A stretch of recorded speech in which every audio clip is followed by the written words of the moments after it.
A gente segue falando sobre clima e meio ambiente. Estamos noticiando aqui as nevascas severas que estão atingindo partes do hemisfério norte. E diante desse cenário, vem a informação. Janeiro de 2026 entrou para a história como um dos mais quentes já registrados no planeta, com temperatura global que se aproxima do limite definido no Acordo de Paris. É o professor Pedro Cortes que vai explicar para a gente, nosso analista de clima e meio ambiente. Tudo bom, professor? Bom dia. Bom dia, Carol. Bom dia a todos. Um prazer estar aqui com vocês. Professor, trouxe primeiro o cenário da friaca, que a gente acompanhou ali com recordes de temperatura em países da Europa, nos Estados Unidos. Ao mesmo tempo, com essa informação que a gente tem, janeiro foi um dos mais quentes já registrados na história. Explica pra gente como é que é essa conta, professor. Então, nas redes sociais, o que aconteceu? Muita gente questionava, diante dessa onda de frio nos Estados Unidos, na Europa, o que estava acontecendo, né? Como é que ficava essa ideia do aquecimento global?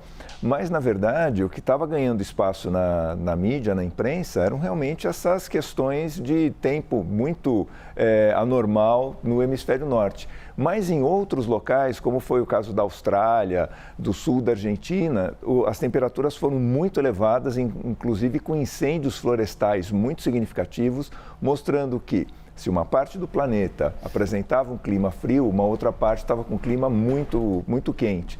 E no levantamento geral, na média, nós ficamos com a temperatura acima de 1,5 graus, e isso mostra que realmente a questão climática continua preocupando. Por quê? O aquecimento, quando se fala em aquecimento do planeta, né, esse aquecimento ele não é homogêneo. Ele ocorre mais em algumas áreas do que outras, né? Às vezes você tem áreas que antes estavam muito frias esse ano, já tiveram recordes de calor em anos anteriores, como foi o caso do Canadá, que chegou com temperaturas acima de 40 graus há poucos anos.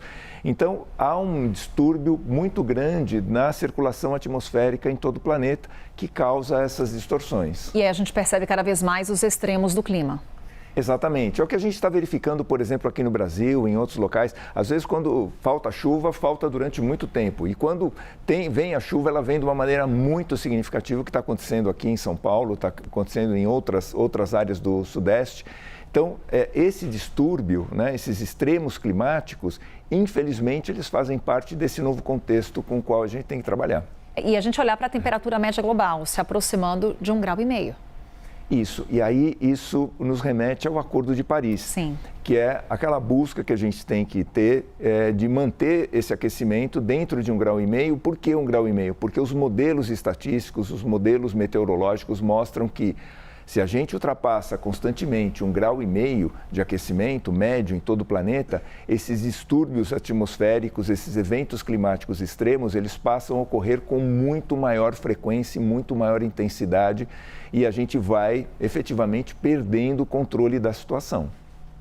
É como já começamos o ano de 2026, professor, sem esquecer do que foi o ano de 2025, também gerando esses alertas.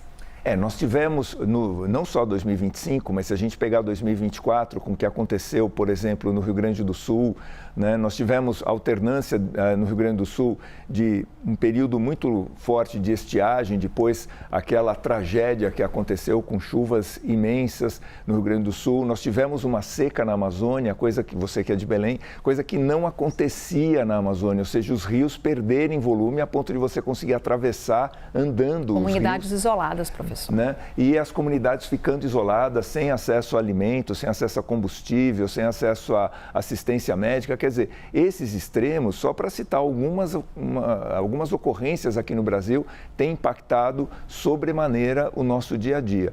E finalizando, estava falando do agro agora, tem impactado também no agro. Apesar do clima, o agro tem conseguido, em algumas áreas, recordes de produtividade, mas com investimento pesado em tecnologia, não só no sentido de manejo dos cultivos, mas também tecnologia de desenvolvimento de novas espécies, qual é o caso da Embrapa, que vem trabalhando muito intensamente para adaptar o Brasil a essas mudanças climáticas. Professor Pedro Cortes, trazendo aqui análise de clima e meio ambiente para a gente. Professor, obrigada. Bom dia. Bom dia.